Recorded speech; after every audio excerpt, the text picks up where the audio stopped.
अब भरतनाट्यम में वेशभूषा की बात आती है। वेशभूषा भरतनाट्यम में बहुत खूबसूरत होती है और वेशभूषा और जो आभूषण होते हैं उनको डिज़ाइन किया था रुक्मिणी देवी अरुंडेल जी ने। और जिसमें सिल्क की साड़ी होती है कांजीवरम, और जो लाइट वेटेड साड़ी होती है उनको, और टेम्पल ज्वेलरी, और जिसमें आभूषणों के नाम कॉम्पिटिटिव एग्जाम में पूछे जाते हैं। सर पे लगाने वाले आभूषण होते हैं चंद्रमा सूरज, जिसमें सूरज दाएं तरफ राइट साइड और चंद्रमा लेफ्ट। उसके बाद राकोड़ी, राकोड़ी, झुमके, भातल, भातल मीन्स झुमके और कान के आभूषण जो ऊपर तक सेट करने के लिए लगाए जाते हैं। नाक में मक्कू, गले में चंद्रहार, काशी माला, और बेल्ट को बोलते हैं उठी याणम। इसके अतिरिक्त वगी, मोदिरम, मोदिरम मीन्स अंगूठी, और बहुत सारे ऐसे भी और आभूषण होते हैं आजकल जिनको चूड़ी के साथ भी आप कह सकते हैं। कई तरह के कंगन्स होते हैं और बहुत सारी चीज़ें होती हैं, तो उसको प्रयोग में लाया जाता है। और सिर पे गोल बिंदी होती है और माथे में चोटी, जूड़ा, उसके साथ फूलों से सजावट होती है। अब बारी आती है इसमें कौन सा ताल सिस्टम। तो इसमें पूरा कर्नाटक ताल सिस्टम को भरतनाट्यम में प्रस्तुत किया जाता है। और ताल की जातियाँ आपको पता है, इसमें ज़्यादातर तिश्र, चतुरस्र, खंड, मिश्र और संकीर्ण जाति का प्रयोग किया जाता है। जिसमें सबको पता है भरतनाट्यम के स्टूडेंट्स को कि तिश्र जाति के बोल क्या हैं, तक्कीट, और चतुरस्र में तक्कदिनी, खंड में तक्क तक्कीट, और मिश्र में तक्कीट तक्कदिनी, और संकीर्ण का होता है तक्कदिनी तक्क तक्कीट। अब बैठने का स्टाइल और नृत्य करने का स्टाइल, जिसे आरामंडी और मुरुमंडी कहते हैं। आरामंडी हाफ सिटिंग, आयात मंडल, और मुरुमंडी को आप बोल सकते हैं उनकी भाषा में, साउथ के लैंग्वेज में, मुजुमंडी, मंडल मंडी, फुल सिटिंग। ठीक है।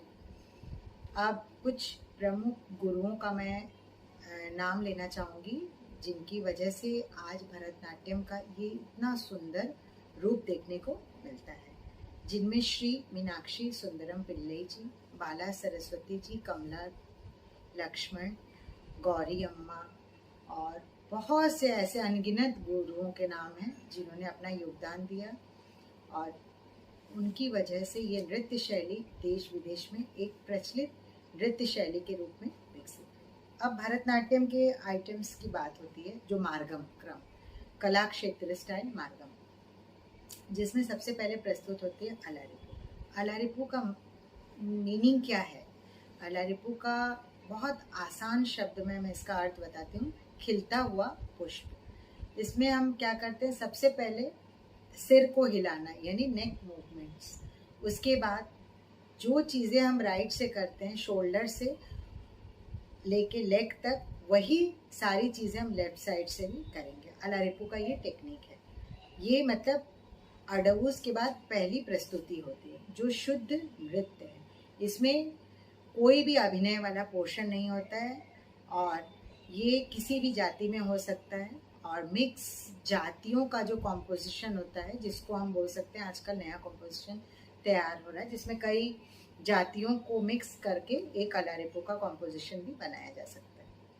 अलारिपू के बाद आती है जति स्वरम, जो कि राग कल्याणी, बसंता, आरबी, किसी भी राग पर आधारित हो सकता है, जो राग में स्वर में एक जतियों को पिरोना, और इसमें आपका शुरू में तिरमाना में जति बोले जाते हैं, बाद में राग के साथ गाना प्रस्तुत किया जाता है जिसमें शुद्ध नृत्य होता है।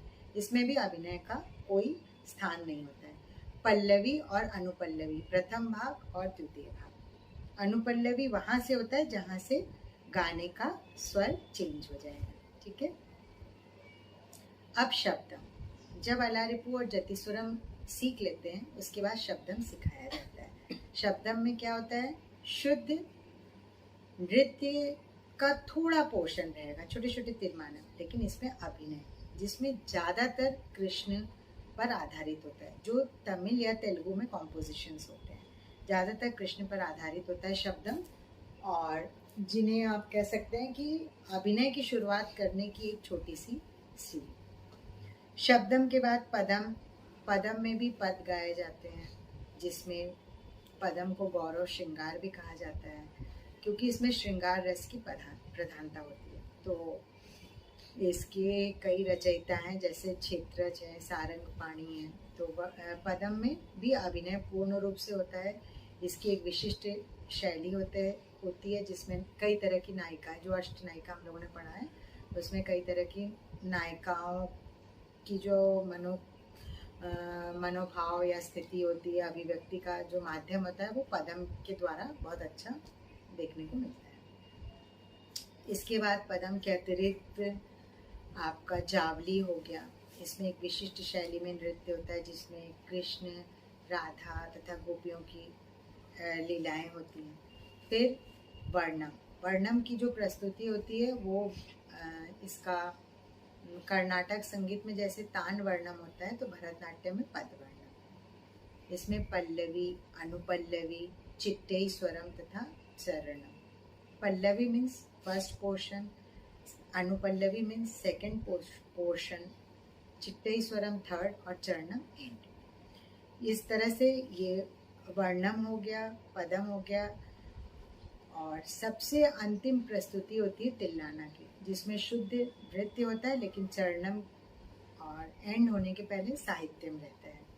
तो साहित्य का कुछ पोर्शन रहेगा, बाकी तिल्लाना में आप शुद्ध नृत्य आपको देखने को मिलेगा। तिल्लाना में स्पीड बहुत तेज होती है, मध्यम तथा द्रुत लय में नृत्य किया जाता है।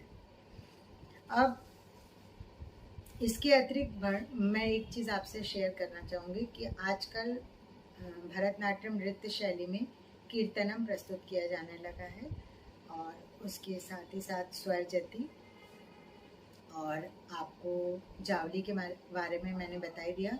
कुछ ऐसी कृतियाँ हैं जिन पे भी कुछ नया कॉम्पोजिशंस तैयार हुआ है। और स्वरजति में भी 3 भाग होते हैं, पल्लवी, अनुपल्लवी और चरणम।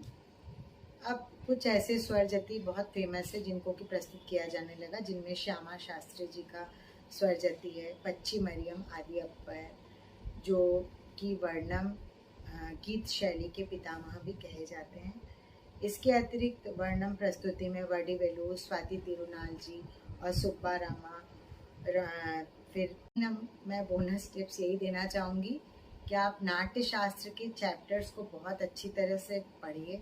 अभिनय दर्पण में जितने भी हस्तभेद, पादभेद और गति, चारी, भ्रमरी, इन सबको डिटेल में पढ़िए। ये जरूर पूछा जाएगा, पहले से संबंधित क्वेश्चन जरूर पूछे जाएंगे। और श्लोक के अंतर्गत हस्त अभिनय के बारे में पूछा जाएगा। उसके अतिरिक्त आंगिक, वाचिक, आहार्य और सात्विक अभिनय के बारे में पूछा जाएगा। ये सारे हैं बोनस टिप्स। और आप मेरे पुराने वीडियोस को ज़रूर देखिए, क्योंकि उसमें मैंने बहुत डिटेल में बैले को शेयर किया है, नाट्य शास्त्र के चैप्टर्स के बारे में बताया है कि किस चैप्टर में क्या है। नायिका नायक भेद को शॉर्ट में खाली टिक द करेक्ट ऑप्शन के हिसाब से मैंने सेट करके बनाया है, उसे भी आप देखिए। और मेरे चैनल को सब्सक्राइब करिए, लाइक करिए, कमेंट करिए। और कमेंट बॉक्स में आप प्लीज़ ये बताइए कि आप थ्योरी पोर्शन में क्या चीज़ आपको प्रॉब्लम हो रही है और क्या आप देखना चाहेंगे। उसके अकॉर्डिंगली मैं नोट्स प्रिपेयर करके आपके साथ शेयर करूँगी। Okay, thank you everyone, have a nice day.